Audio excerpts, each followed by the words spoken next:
Assalamualaikum and hi all. Today we are going to discuss about our choice of two short story for the next discussion of this subject, which is story time. Before we start, we are going to introduce ourselves.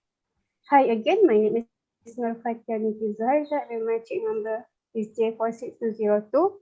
Here are my group members. They will introduce themselves as well. Let's start with Iqmar. Hi, my name is Muhamad Iqmar Zamri. My metric number is J46198. Hi, my name is Aiman Hanani Ramli and my metric number is J46200. Hi, my name is Bibi Marliyana binti Mahsin and my metric number is J46223. Thank you all. I will start our discussion by sharing our first choice of short story. Our first choice is Soraya's Story by Winnie L. Bass. This story was published on 6 December 2017 on Free Editorial Publishing House. This story has 15 pages and the synopsis is about not every parent can be there for their child, not always can protect them from harm.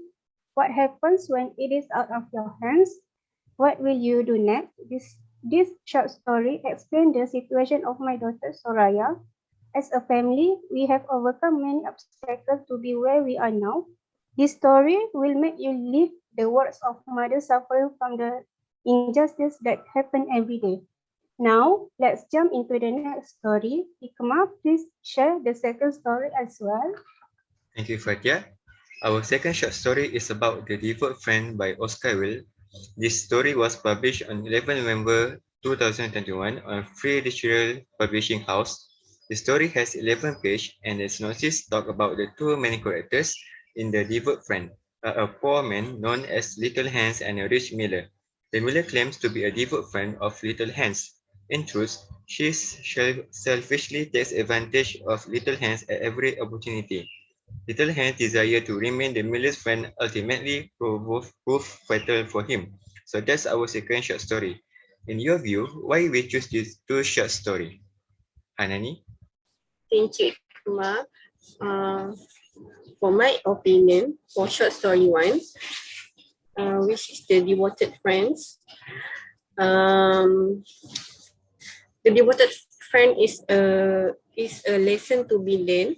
It shows how one can manipulate as well as how one can be manipulated. This also shows just how far some people will go for a friend. In this case, Hans gave up taking care of his garden to help a true friend and died doing so. And then for my opinion for short story 2, I believe in Soraya's story, not every single parents can be there for their children. So as a parent, they should give all the best thing that all they can do. So how about you, Bibi Marliyana? Okay, in my opinion, I think the story of Soraya is quite interesting as it related to our lives. This story tells us the story of a mother suffering from the injustice that happen every day. So I think the story is quite interesting as it related to our daily routine lives. And the second story is about the devoted friend tells us the story about a friend. In truth, the selfishness of the friend of taking advantage is always happen in our reality life. Fathiah? Okay. Thank you, Bibi Marliyana. Personally, I love both of our short story. Soraya's story is about parenting. It shows us how grateful the mothers sacrifice themselves to protect their child with care. So from this story, we need to love and care our parents because they give us unconditionally love, support, and everything. As for the second story, the devoted friends tell us about friendship. A true friendship should stand by you consistently both when you are present and when you are not. So how about you? Okay. For me, and this story also teach us to be responsible for our family. So, can we go to the story? Soraya, oh Lord, Soraya, God, please help. God, please, somebody, please help. Dios no me hagas esto. Soraya, my 4 years old daughter, this is her story as a mother. The only thing you want for your children are to be safe and happy. Question is, what would happen if it was of your hands?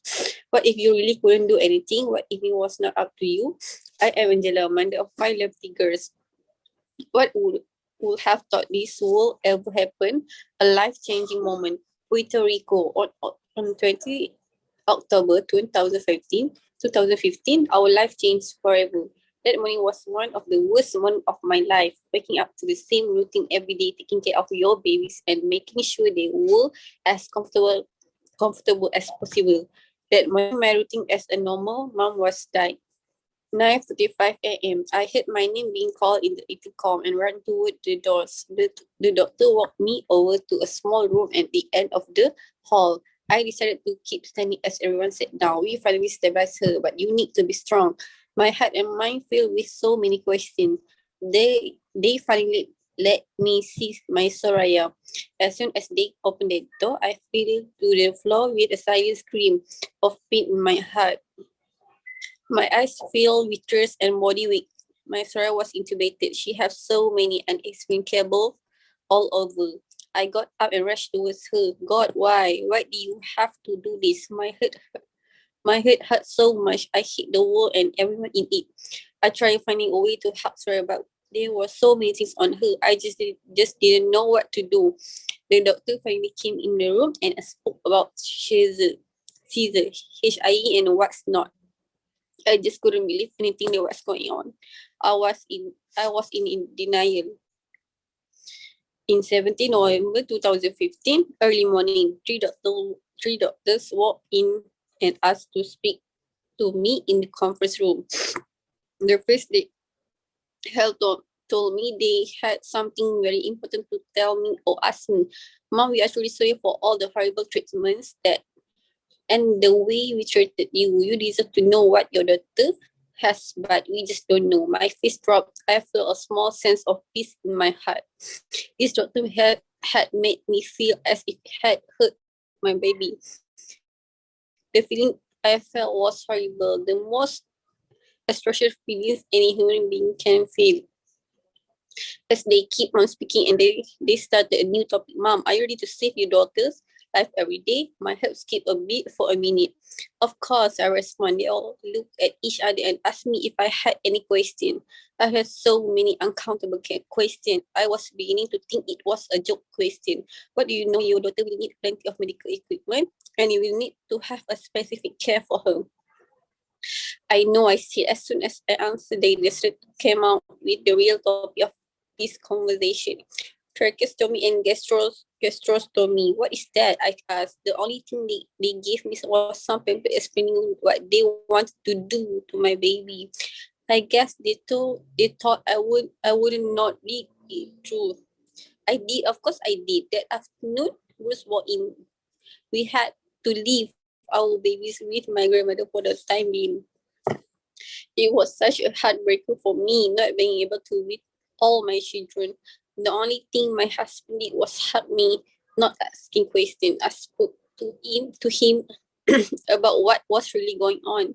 As we will for Australia, we decided to accept it to save life. Nothing was going to stop us now. 6 p.m. That evening, I will never forget it. Bruce and I were studying different type of feeding pumps, tracheostomy, and care much more online. We will help each other study and learn the care that Suraya needed. Suddenly, we hear her pulse oximeter machine go off with all the alarms.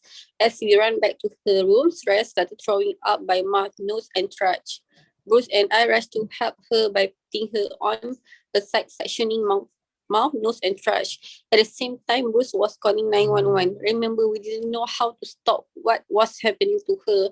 I'm screaming loudly, God, please don't take her. At the moment we see the number of her pulse oximeter get back to the 100 saturation from 50.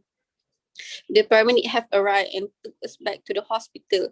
I've come to find out that what happened to my Soraya with a withdrawal from one of the medication they tried weaning her off from. We spent another month in the hospital, and this time I made sure we had everything we needed before us discharge. I was determined to keep forcing myself to learn more and more about my baby's conditions. So I pass to Bibi Marliyana. Thank you. May 20, 2015, I was looking through Puerto Rico's government offices that would help me cover Soraya's flight. Not one day did I give her the information searching. I found an agency that is meant to help families in those situations. That way, I decided to go to the office and orient myself. The lady was one of these elegant ladies. May I help you? She asked. I need to transfer my daughter out to the United States to a hospital in Boston.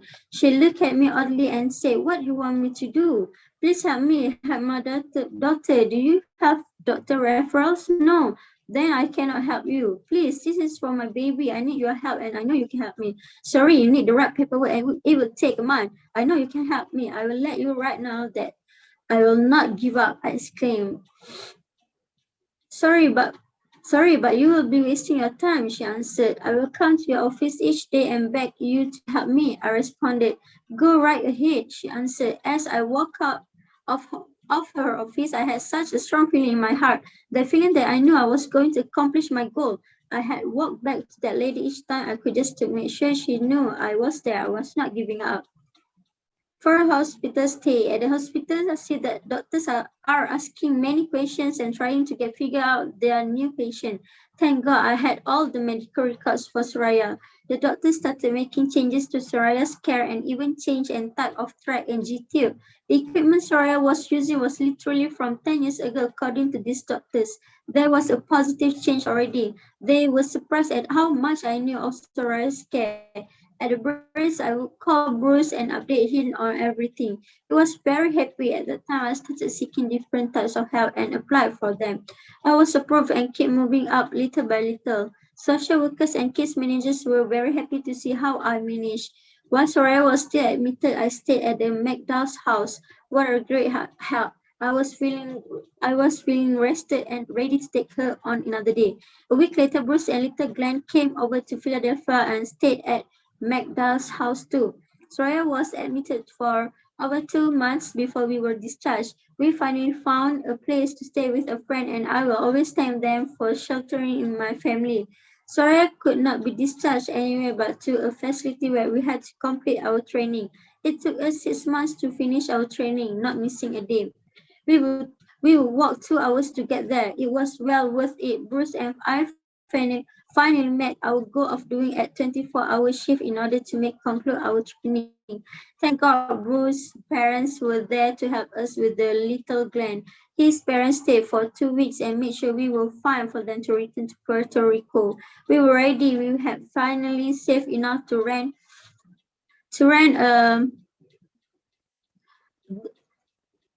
for a house big and perfect enough to bring our Soraya home from that facility. There was a catch talk for us to bring Soraya home, and we had to get the house inspected and have the electricity checked. It took us more time because the house didn't pass. Good thing was that they managed to fix it. Our next goal was to fight with this facility to let go of our child. They didn't care. They wanted to keep her there. Why? I guess they considered my baby a dollar sign. We made sure we finished our training in the 24-hour shift and everything we had to do. What was the excuse now? They had none. They had to let her go home. If not, I was going to sleep there until they did. December 9, 2015, Soraya came home. Nursing, medical equipment orders, and much more. Check, goal accomplished. Our family has gone through a lot, yes, but this day I am happy to see my girls are together once again. We will protect them with all our heart and use the sharpest claws you can imagine. We will keep them away. We will keep them happy. People have asked questions and also have assumed. Only God knows what He has in store for us and why He wanted us to take care of one of His angels. Ladies and gentlemen, this is such an an honor to me to be able to take care of an angel and do God's work each day. Yes, we do get physically, mentally tired. Yes, we would like to do more things. Yes, it is scary at times. Yes, we must keep learning more every day. Yes, we feel know how hard it is. Yes, we go in and out of hospital. Yes, we do get annoyed and when people don't understand the situation. Yes, we work hard to keep our family happy and satisfied. Yes, we must run every time our child deteriorates. Yes, we have rules and papers hanging everywhere. Yes, we fight to make sure our child receives the services she needs. Yes, we have medical bags and ready for each member of the family. Yes, we must plan a trip to the supermarket. Yes, we appreciate life and we learn that it means to never take anything for granted. Yes, to everything you ask. We are special needs parent, but we are also normal parent for 4 other healthy girls. All of them have different needs and us as parents, we need to be there for them, no matter how hard it can be. Every day I read about how we can always make things better. I must have changed Soraya's locks like 200 times. I love what I do because it is helping our baby. God has a bigger plan for us and we need to get ready for what they start. The best feeling in the world is looking at your child in the eyes and see how they glitter looking back at you. Our children looks up to us. It is our job to make that transition work for them. If there is a day you feel like you have failed, think back of what you are reading and think what if we did it. You can do it. Hope each one of you reading this find your way in life. Forgive and forget. Never let hate run your life. We have the best thing the Lord has blessed us with. Let's take care of one's sleeve and keep going. Accomplish your goal. You can do it. Now off or study on more on Soraya's care. We learn something new each day and every day. Parents, do not give up no matter what people say. Remember, nobody will think of you and your necessity. Only you can fight for your family. Thank you a lot. Winnie So, Linet Best. so that's all for today. Thank you to Madam Noreen Ardiani for your guide. See you guys on next video. Assalamualaikum and good evening.